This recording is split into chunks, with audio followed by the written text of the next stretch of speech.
बात पर जीत कर तो जाते हैं, मगर अपना मुंह उस वक्त खोलते जब उनको अंगड़ाई लेना पड़ता है। मैं दलित भाइयों को याद दिला रहा हूं, कांशीराम ने ही कहा था, चमचों से बच के रहो, चमचों से बच के रहो। मैं तुमसे भी कह रहा हूं, चमचों से बच के रहो।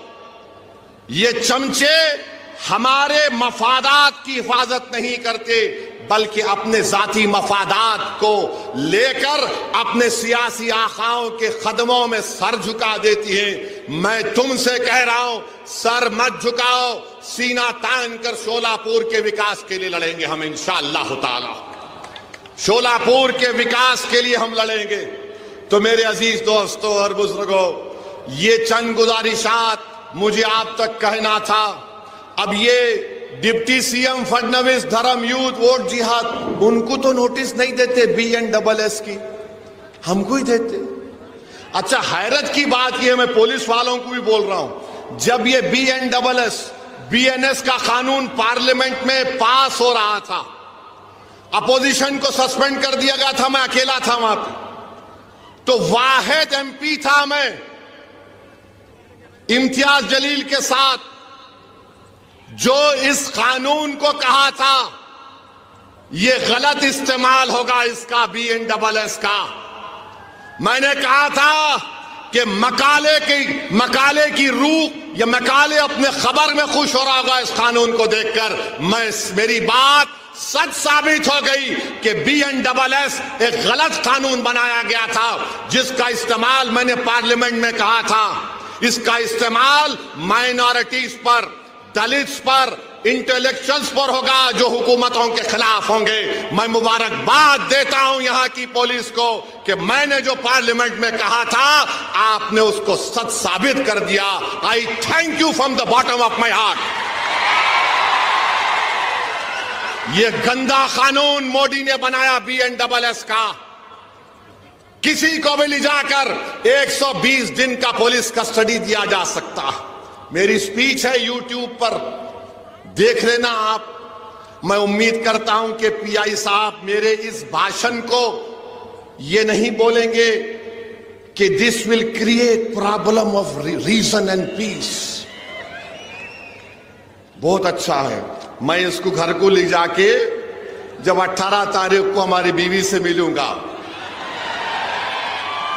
हमारी बेगम पूछेंगे क्या लेके आए, मैं बोलूंगा देखो ये लेके आया हूं, ये लेके आया, उसको फ्रेम करके रखूंगा घर में। ये मेरे लिए मेडल है, तमगा है। जवानी में तो लव लेटर ना लिखे ना मिला, मगर बुढ़ापे में मिल रहा है। Thank you.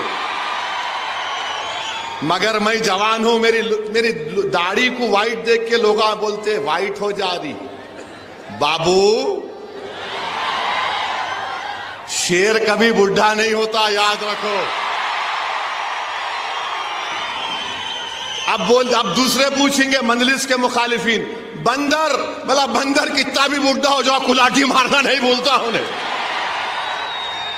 तो खैर, ये लाइटर वेन में था, दिल पे मत लीजिए। मेरे को बड़ी तकलीफ हुई कि RO साहब अगर देते, रिटर्निंग ऑफिसर देते, मगर मेरे को उससे बड़ी तकलीफ यह है कि मोदी जी आए थे, उनको देना था।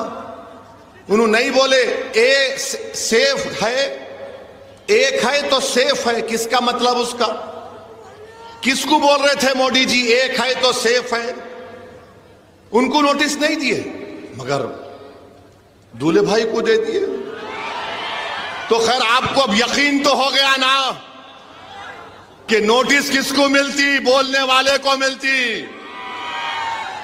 इतना बड़ा जुलूस इम्तियाज जलील निकाले औरंगाबाद से मुंबई तक, 10,000 गाड़ियां थीं, एक पत्थर नहीं मारे किसी के ऊपर। रसूलुल्लाह सल्लल्लाहु अलैहि वसल्लम के शान में जिसने गुस्ताखी करने की कोशिश की, कोई गुस्ताखी नहीं कर सकता। जिसके लिए जमीन और आसमान बनाया गया, अरे एक नापाक इंसान गुस्ताखी कर सकता है आका की शान में?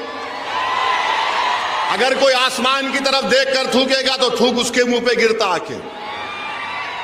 मगर कोई गड़बड़ नहीं हुई। मगर एक बात मालूम हुई इम्तियाज जलील ने एमपी का इलेक्शन सबने मिलकर हरा दिया उसको, मगर इम्तियाज जलील ने अपनी गुलामी का सबूत दिया और बताया कि मैं आका के गुलामों का गुलाम हूं।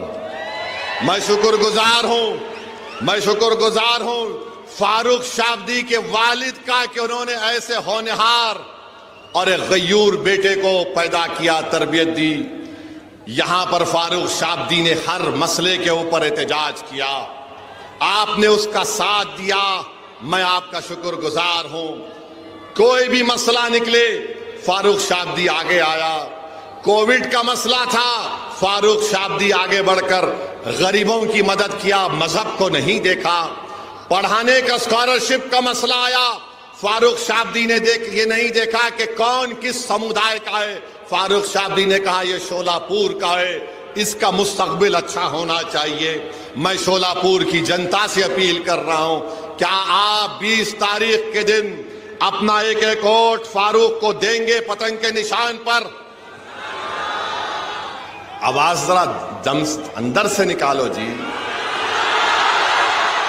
नहीं, मोदी जा कहीं भी उनको आवाज आना। गौर से